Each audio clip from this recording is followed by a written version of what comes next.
קצת יותר מחודש אחרי ליל המחאות באיראן והטבח חסר התקדים שביצע המשטר באזרחים, אוהד חמו מביא הערב תיעוד בלעדי מלב ההפגנות בטהרן. אזרח איראני אמיץ שכמו רבים מבני עמו מאס בשלטון האייתולות, מתעד את הרחובות הבוערים, את ההתנגשויות האלימות, את המפגינים הזועמים, את הייאוש ואת הזעקה לעזרה. הוא עושה זאת עבור חדשות 12. הנה הכתבה של אוהד.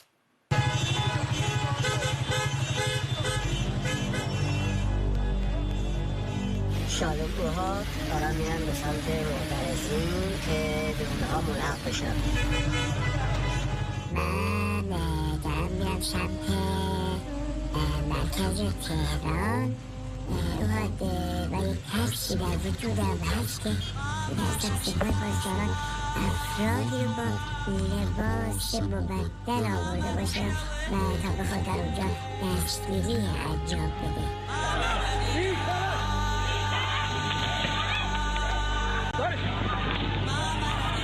8 בינואר השנה, שעות הערב המוקדמות.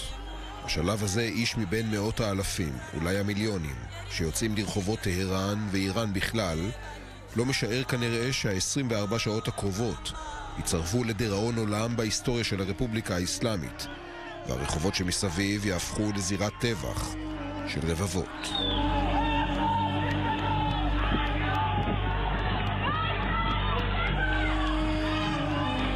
شالوم بیننده های شبکه 12 اسرائیل، چیزی که الان میبینید تهران، خیابون‌هایی که آروم نیست. خیلی از معترض‌ها صورتاشون رو بستن، کلاه کشیدن پایین، ماسک زدن، همه برای اینکه شناخته داشتن و بعدش براشون دردسر درست نشد. האיש שמתעד ומדבר הוא אזרח איראן. תושב טהרן, הוא נושא איתו 2 מצלמות, האחת של הסלולרי והשנייה מצלמה נסתרת. אדם אמיץ בצורה חריגה. הסיכון שהוא לוקח בלתי נתפס. הוא מתאפס מצלם עבורנו, יעונה ויוצא להורג. הוא מתנגד בכל נשמתו לדיקטטורה האסלאמית, מבקש בכל כוחו להפיל אותה. לפני שנים דרכנו הצטלבו מרחוק. شالوم اوهاد متاسفانه اینجا من و ما نه استقلال، نه آزادی و نه جمهوری و نه رفاه و آسایش داریم. اینجا تا دلت بخواد دزدی، دیکتاتوری، ظلم و استبداد فراوان هست. כבר אז הוא החל לתעד עבורנו את החיים מעבר למסך הברזל האסלאמי. نمیگم صحبتی چیزی مسئولین اصلا چیکار کنم تو مجاهدین تسناسین موادی تسناسین. דיברנו בראשית ההפגנות, ביקשתי שיצלם והוא צילם. אבל אז האינטרנט טופל, ומה שתראו בדקות הקרובות נותר אצלו, במחשכים, במשך ימים ארוכים. עד היום.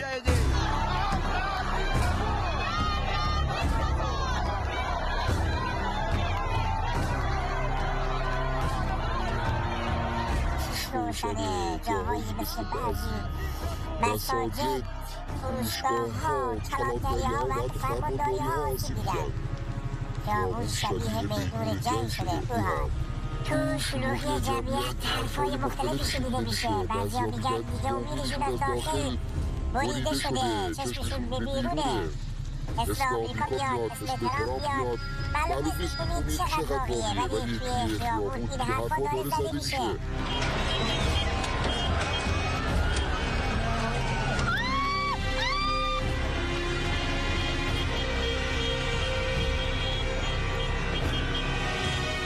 طرف نیروهای سپاه و بسیج با تعداد بالا اومدن تو میدون.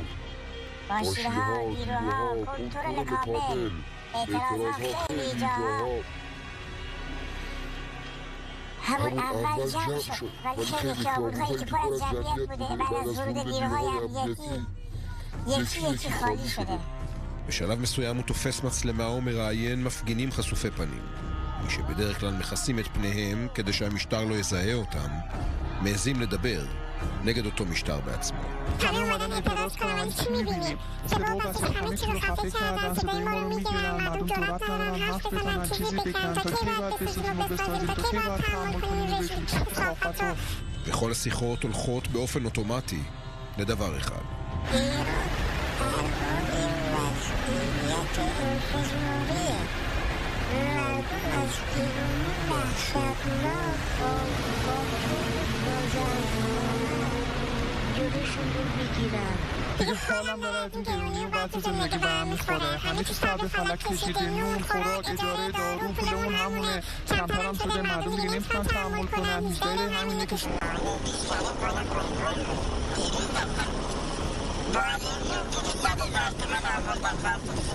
הוא עולה על מונית שיתופית, זירה ידועה באיראן לדבר, לשתף ולפרוק. שם הוא מצלם במצלמה נסתרת את אחד הנוסעים.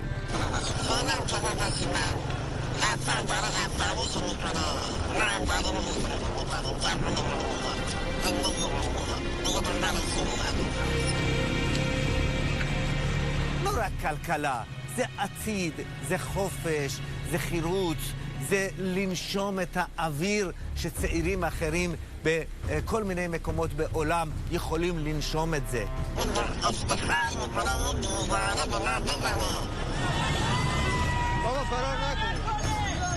اوهان شهر صحنه از آتش و ویرانی بود. رود سیاه از پلها، فروشگاه‌ها و اتوبوس‌های آتش گرفته بالا می‌رفت. تابلوهای راهنمای رانندگی و چراغ‌های خیابانی شکسته و مترو و ایستگاه‌های اتوبوس خراب شده بودند و حتی بعضی مساجد هم آتش گرفته بودند. מפגינים פוגעים בסמלי משטר מסוגים שונים. לפי דיווח של ראש עיריית טהרן, דיבר על 25 מסגדים רק בטהרן. ביום ראשון זה כבר היה 50. בכל איראן 350 מסגדים. אפילו איראנים דתיים אומרים ברשת, זה בסדר לשרוף את המסגדים האלה, כי אלה לא בתי אלוהים, אלה בתי עושק ודיכוי.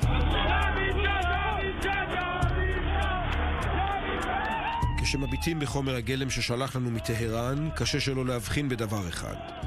בכמות האדירה של מבנים וציוד שהועלו באש. כבאיות, מכוניות ואופנועים ששייכים לכוחות הביטחון. מטות של הבסיג' והמשטרה. מאות סניפי בנקים. כל מה שמייצג את המשטר. לצד הלהבות גם שרידים מפוחמים בכל מקום.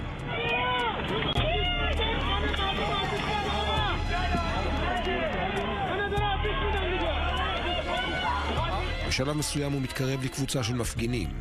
כשהתמונה מתבהרת, מתברר שהם פרצו לחנותו של איש המשטר, והחלו לשפוך ולהשליך את תכולת החנות החוצה.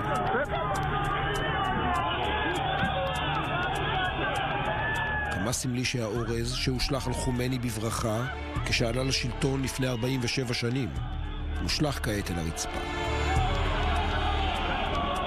וכבר בזמן אמת, באותו הלילה, ברור היה שהמפגינים ממתינים לעזרה שהובטחה להם.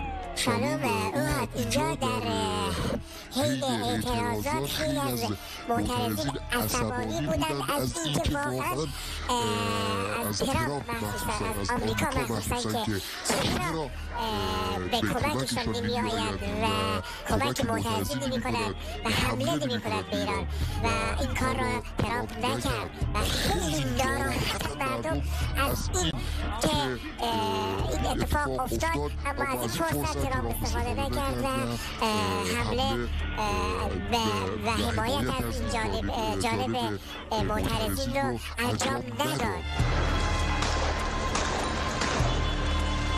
העם מרגיש נבגד.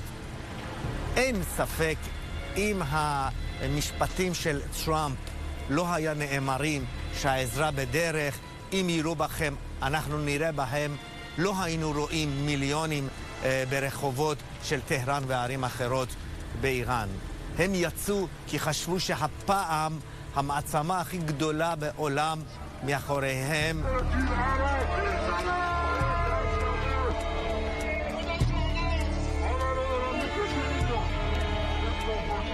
והם פתאום ראו שלא שהעזרה לא הגיעה, גם אחרי זה העזרה שאמור להגיע, המטרה שלו לא בדיוק החלפת המשטר. טראמפ מדבר על ההסכמים, מדבר על הגרעין, על הטילים הבליסטיים, על כל הפרוקסי של איראן בעולם. זה לא הבעיה העיקרי של העם.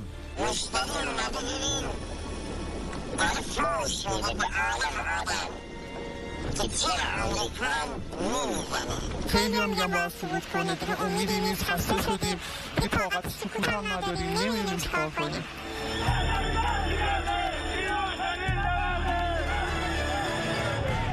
אז הוא נכנס עם המצלמה הנסתרת שלו אל קרב המפגינים ומתעד את השיחות.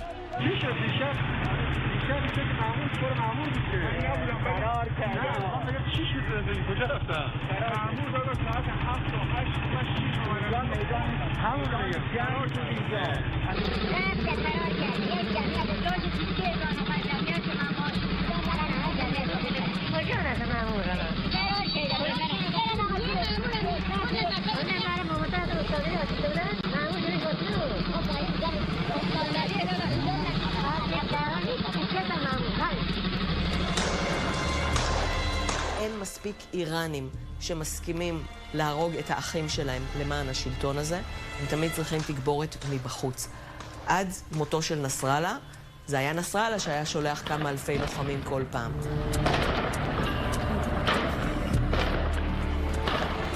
בחאות האלה אנחנו רואים נוכחות מאוד גדולה של חשד א-שעבי מעיראק. גם רופאים שאסרו עליהם לטפל בפצועי ההפגנות והסכימו שיטפלו רק באנשי כוחות הביטחון, אמרו שהם טיפלו בעיראקים. לפי הרופאים יש סודנים גם, וגם עדויות על פקיסטנים ואפגנים שגם באו לעזור בהפגנות. כלומר, הרפובליקה האסלאמית במלחמתה באיראן משתמשת בשכירי חרב מבחוץ.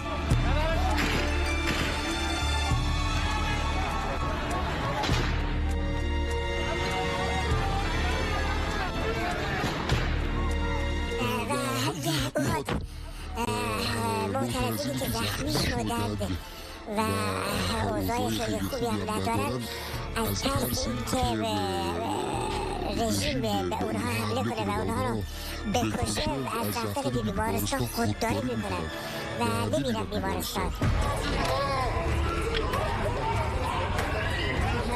ערב הדמים נמשך. הגופות מתחילות להיערם בחלקים שונים של המדינה, ובפרט בטהרן הבירה. בתי החולים מתמלאים באלפי שקיות שחורות, אזרחים איראנים שנטבחו רק כי העזו להשמיע קול נגד המשטר. וקשה שלא לשמוע את ההתרגשות והבעלה אצל מי שהיה שם.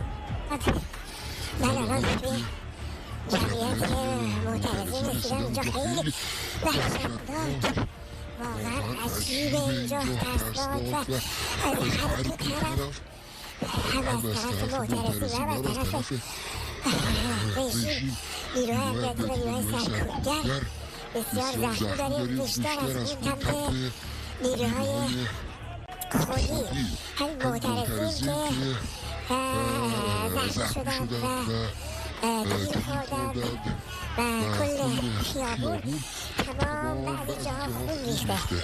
واقعا وحشتناکه، واقعا وحشتناکه. לא רק אינטרנט, גם הטלפונים נסגרו. לא היה שום קשר בין המפגינים לעצמם ובין המפגינים מחוץ לאיראן, ולא ידענו מה קרה משעה 10 בלילה ב8 לאוקטובר עד אולי לקראת בוקר ב9 בינואר. זה יומיים של רצח עם. הטבח שלא ראה היסטוריה המודרנית של איראן אף פעם. باز اشکاور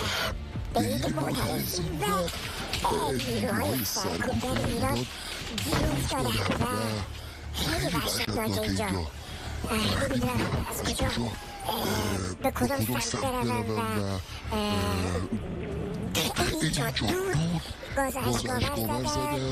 و اینجا واقعا مشخص نیست چه خبره و چه اتفاقی داره بیفته و چه خواهد افتاد. واقعا وحشتناکه، واقعا خطرناکه و نمیتونم زیاد صحبت کنم. فعلا با تو خداحافظی میکنم. خداحافظ.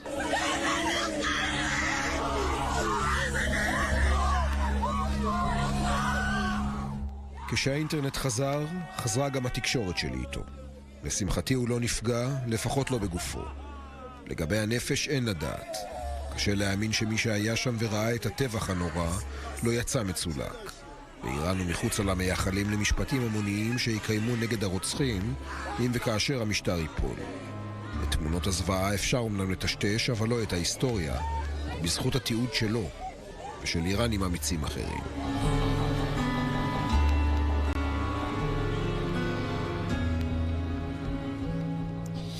אי אפשר למחוק את ההיסטוריה. אנחנו נאמר תודה גדולה לתושב טהרן שתיעד עבורנו וידע שהוא מתעד עבור רשת תקשורת ישראלית ולקח סיכון עצום. נאמר תודה גדולה גם לאוהד חמו שהביא את התיעוד הזה.